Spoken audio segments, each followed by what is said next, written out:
প্রতিনিয়ত একটা কথা আমরা শুনে থাকি, সেটা হচ্ছে যে ব্যবসার আগের মতো নেই, রাইট? ব্যবসার গোমর ফাঁস হয়ে গেছে, আগের মতো আর মজা নাই ব্যবসার, তাই না?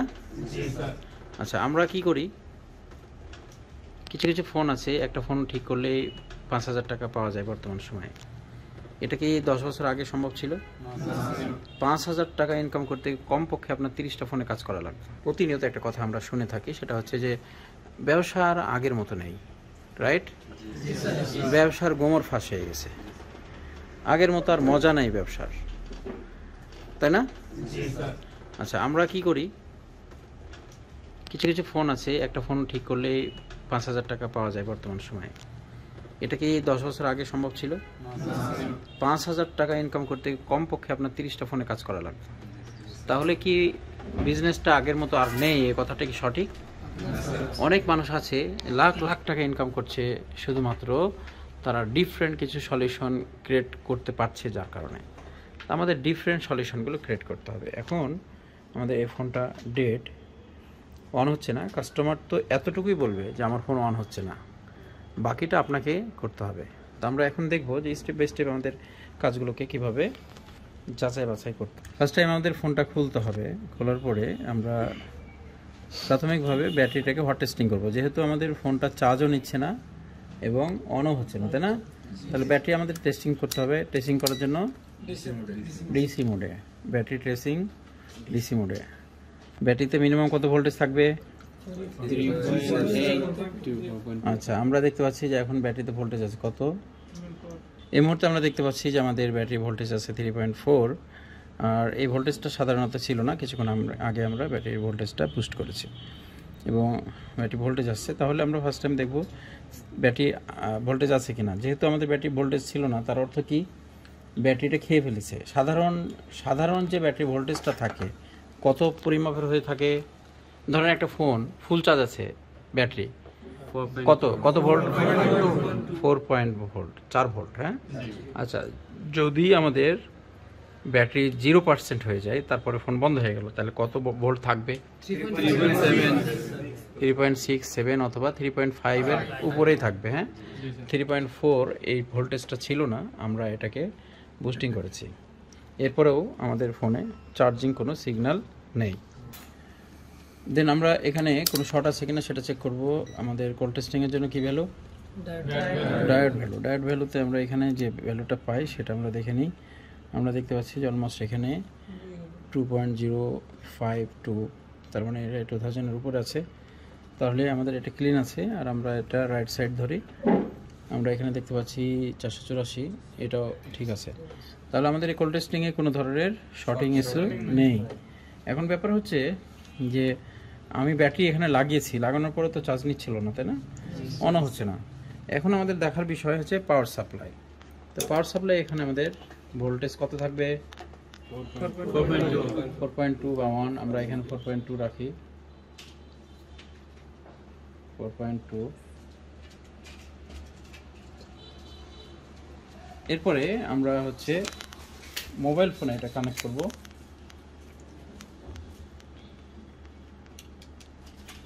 আনলিমিটেড ধরো, পাওয়ার সাপ্লাই হয়ে যাচ্ছে। থামো। এখানে আমরা একটা গ্রাউন্ড করেছি, আর পজিটিভ যে পাওয়ার সাপ্লাই লাইনটা রয়েছে এটা আমি এখানে টাচ করছি। এখন আমরা পাওয়ার সাপ্লাই একটু দেখি কি অবস্থা। পাওয়ার সাপ্লাই আমরা দেখতে পাচ্ছি যে কারেন্ট 0.558, 59, 57, তার মানে এখানে 58, 59, 60 এরকম কারেন্ট অ্যাম্পিয়ার নিয়ে চলে আসছে, তাই না? তো অ্যাম্পিয়ার এটা সাধারণত কি কত থাকবে? স্বাভাবিকভাবেই আমরা যখন ব্যাটারি কানেক্টরে পাওয়ার সাপ্লাই কানেক্ট করি, কত 0 থাকবে? বেশি থাকবে না? 4-5 অ্যাম্পিয়ার টানবে না? পাওয়ার প্রেস করার টানবে। ঠিক আছে, রাইট। যাক, কনফিডেন্ট লেভেল হাই আছে। তাহলে আমরা এখানে বুঝতে পারছি যে এখানে আমাদের অ্যাম্পিয়ার টানবে না, কিন্তু আমাদের এখানে কারেন্ট অ্যাম্পিয়ার নিচ্ছিল প্রায় 65 থেকে 57, 58, 59, 65 এরকম টানছে। তার মানে এটা ওভার। এখন এই ফোনটাকে আমরা পুরোপুরিভাবে ডিসঅ্যাসেম্বল করব, মাদারবোর্ড খুলে নিয়ে আসবো এবং অবশ্যই কোনো শর্ট সার্কিট আছে। আচ্ছা জহুরুল ভাই, শেরপুরের তাই না? জি স্যার। শেরপুর মানে কি? শেরপুর তো শেরপুর একটা নামকরণ শের কি স্যার? এটা ইতিহাস আছে স্যার, কিন্তু আমি সঠিক জানি না, আমার মনে নেই। শেরপুর থেকে আপনাকে বের করে দেওয়া উচিত, পাসপোর্ট সব ক্লোজ করে। শেরপুর, আচ্ছা এর তথ্য বের করবেন। যাই হোক স্যার এর ইতিহাস আছে, কিন্তু আমি পড়ছি, কিন্তু আমার মনে পড়া উচিত না? এখন মনে নেই। রাজশাহীর ইতিহাস শুনবেন? আর একটু পরে বলবো। শেরমানিবাগ স্যার। শেরমানিবাগ। আচ্ছা আপনি বলেন, এই যে কারেন্ট অ্যাম্পিয়ার নিল অতিরিক্ত, সমস্যাটা কোন এরিয়াতে হতে পারে? সম্ভবত সেকেন্ডারি লাইনের মধ্যে হতে পারে। সেকেন্ডারি লাইনে। প্রাইমারিতে কেন নয়? প্রাইমারি যদি এই লাইনটা সঠিক থাকতো তাহলে আমরা ফুল শর্ট পাইতাম। ফুল শর্ট অথবা হাফ শর্টও হতে পারতো। কোথায়? ব্যাটারি কানেক্টরে। Good good good. তাহলে প্রাইমারি আর সেকেন্ডারির তথ্য আপনারা মোটামুটি ক্লিয়ার। এখন আমাদের ফোনটা খুলবে হচ্ছে আমাদের শামসুল আলম।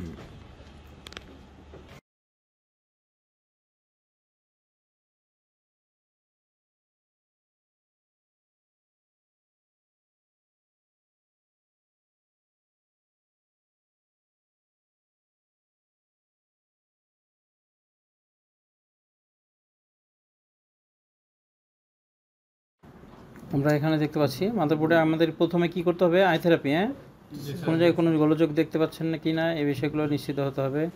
আর যেহেতু আমাদের ওভার রিডিং নিচ্ছে, অবশ্যই কোনো না কোনো সেকশন গরম হওয়ার পসিবিলিটি আছে, রাইট?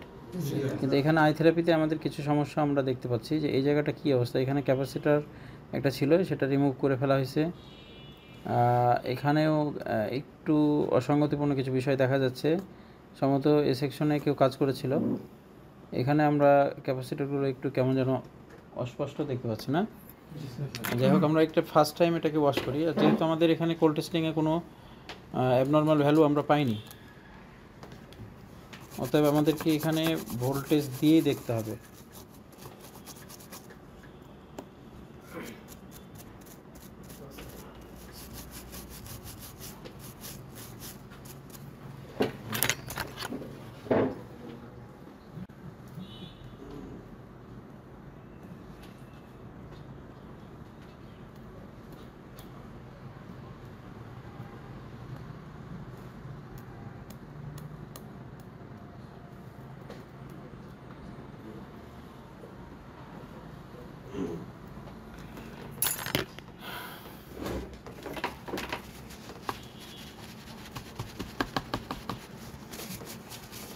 আমরা এটাকে স্মোক দিব। স্মোক থেরাপি দেবো এই কারণে যে আমাদের স্বাভাবিকভাবে আমরা গরম পেয়ে থাকি। এখানে যদি কোনো ক্যাপাসিটার আমরা শর্ট পাই, ধরো এখানে কোনো ক্যাপাসিটার গরম হচ্ছে, তো এই গরমটা কোন ক্যাপাসিটার হচ্ছে আপনি আঙ্গুল দিয়ে কি বুঝতে পারবেন? কারণ দেখা যাবে যে আশপাশে অনেক কিছুই গরম করবে, আপনি এটাকে ফিল করতে পারবেন না। গরম ফিল করতে পারবেন, কে গরম হচ্ছে এটা বুঝতে পারবেন না, যার কারণে আমাদেরকে এই স্মোকটা ব্যবহার করতে হবে। তো আমরা এই স্মোক ব্যবহার করার জন্য রজন ইউজ করতে পারি।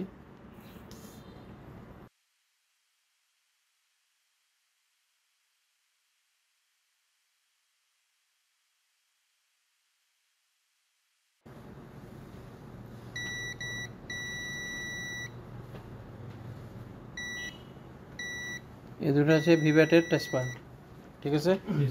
আমরা টেস্ট পয়েন্টে আমরা একটা তার লাগিয়ে নিব, এটা আমাদের কাজের সুবিধার্থে।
ওকে, যেহেতু অপোজিট সাইডে আমাদের লাইন, কাজ হচ্ছে আপনার খুব ইজিলি করতে হবে, যেন এই কাজ করতে গিয়ে আপনি ভোগান্তিতে না পড়েন। তারের অপর প্রান্তটা আপনারা একটু ঘষে নেবেন যেন এখানকার কারালটা চলে যায়। এখন আমরা এখানে ঘুরে নিব।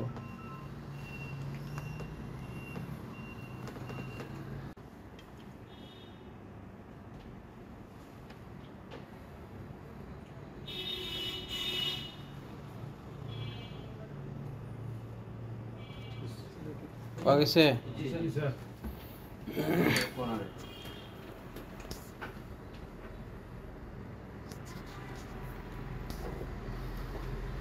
আই থেরাপিতে কিছুটা সন্দেহ করেছিলাম না ওই জায়গাটা?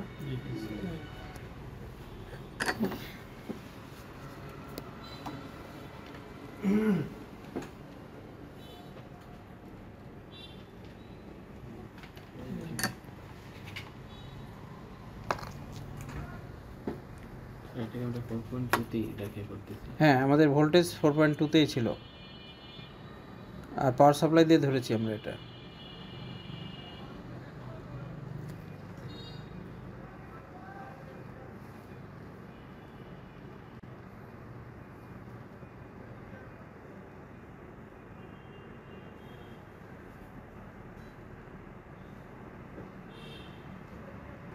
প্রিন্টের যেন ড্যামেজ না হয়, এখানে টান দিতে গিয়ে অনেক সময় মাদারবোর্ড থেকে আপনি হয়তো লাইন উঠে নেবেন, এরকম যেন না হয়। হ্যাঁ,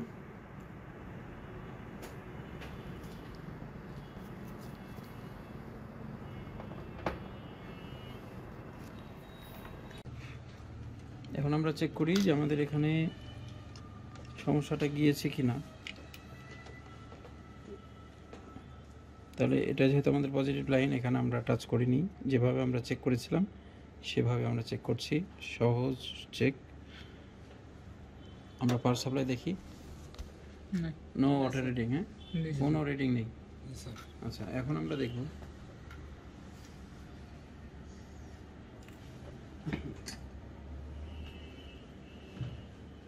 যেহেতু চার্জ কম ছিল, এখন আমরা দেখব যে আমাদের এটা কোনো সিগন্যাল আসে কিনা। আগে তো সিগন্যাল আসছিল না, তাহলে ওয়াইফাই সেকশন থেকেও আমাদের ফোন ডেড হতে পারে, কারণ এটা এত বেশি অ্যাম্পিয়ার সে গ্রহণ করে ফেলছিল, যার কারণে যেহেতু অনেক বেশি অ্যাম্পিয়ার নিচ্ছিল। এখানে একটা ফোন সাধারণভাবে কারেন্ট রিডিং ধরা হয় এই ফোনগুলোতে 100, ঠিক আছে? তাহলে যদি এখানে আপনার 60-70 এমনি টেনে নেয়, তাহলে অন হওয়ার ক্ষেত্রে যে এনার্জিটা প্রয়োজন হবে সেই এনার্জিটা সে অটোমেটিক্যালি নিয়ে নিচ্ছে, তাহলে ফোনটা অন না হওয়াটাই স্বাভাবিক, তাই না? তাহলে এখন আমাদেরকে এটা ফিটিং করবে হচ্ছে আমাদের শামসুল ভাই, এবং আমরা দেখব এই ফোনটা স্বাভাবিকভাবে চার্জিং সিগন্যালে আসছে কিনা এবং ফোনটা অন হচ্ছে কিনা। যদিও বা আমাদের ব্যাটারি ডাউন রয়েছে, কত আছে এখন ব্যাটারি?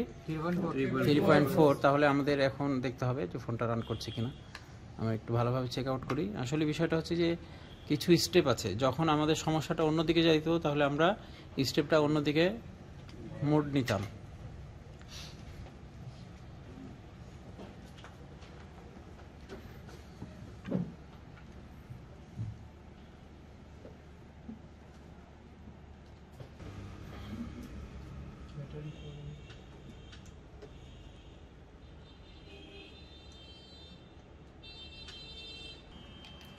এখন আমাদের এটা ফিটিং হয়েছে। আমরা এখানে আমাদের স্মার্ট চার্জার আছে, স্মার্ট চার্জারে আমরা অ্যাম্পিয়ারটা চেক করব। লাগানো হয়েছে 2.0 mAh নিয়ে নিয়েছে অলরেডি, তাহলে ওখানে আমরা অবশ্যই ডিসপ্লে পাবো 2.0।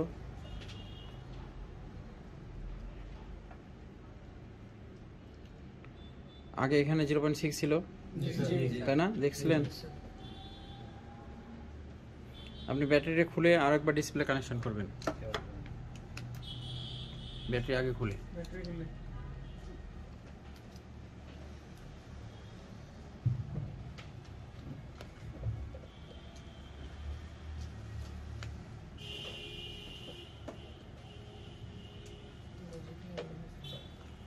আমরা এবার দেখি আমাদের চার্জার কানেকশন করে। এখানে আমরা দেখতে পাচ্ছি 00 এক নম্বরের কেবলটা হচ্ছে আমাদের এটা। চার্জার লাইন অফ হয়ে গেছে। 0.6 চলে গেল আবার। আসছে 2.0 আসছে।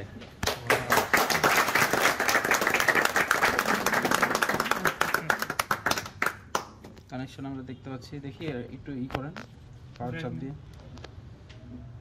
পাওয়ারের লাইন দেওয়া নেই যেহেতু, কেবলটা খুলে আরেকবার লাগান, একটু ক্রস করেন ডিসপ্লেটা। হ্যাঁ এই যে কেবল চিহ্ন দেখতে পাইছি, ডিসপ্লে ক্রস করেন, ক্রস এদিকে ছেড়ে দেন। হ্যাঁ গুড গুড। আমরা দেখতে পাচ্ছি এখানে চার্জ হচ্ছে, কিছুক্ষণ পরে অন হলে আমরা দেখবো এটা। হ্যাঁ অন কমপ্লিট হচ্ছে কিনা।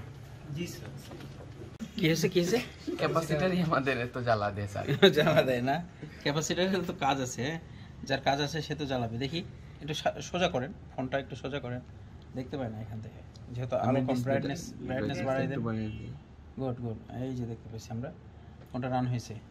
এখন বিষয় হচ্ছে শামসুল ভাইকে ধন্যবাদ, আপনি অনেক পরিশ্রম করেছেন সেট খোলা লাগানো। আপনাদের দেশে মনে হয় আইফোনেরই কাজ বেশি, সবচেয়ে বেশি আইফোনের কাজে। এখন যে হচ্ছে ইলেকট্রনিক্সের যে বেসিক, এটা কি আসলে কোনো সেটের জন্য আলাদা?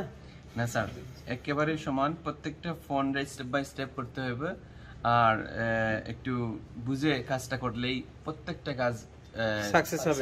আপনার আইফোনের যে কম্পোনেন্ট, যে আইসি কনফিগারেশনের আপনার হচ্ছে কার্যক্রমের যে পদ্ধতিগত বিষয়গুলো রয়েছে, সকল ডিভাইসই কিন্তু এক, ইলেকট্রনিক্সের ল কিন্তু একইভাবে কাজ করছে, তাই না? তাহলে আমরা স্পেশালি কোনো ফোনের জন্য যেটা হচ্ছে আমাদের প্র্যাকটিক্যালি কাজ করতে গেলে কিছু কিছু ইরোর থাকে অথবা কিছু মেসেজ থাকে, এই মেসেজগুলো কোথায় থেকে আসছে এটা বোঝার জন্য প্র্যাকটিক্যাল যে নলেজ সেটা আমাদের দরকার আছে ব্যবসায়িকভাবে। কিন্তু ওই নলেজ থেকেও হবে না আপনার যদি বেসিক না থাকে।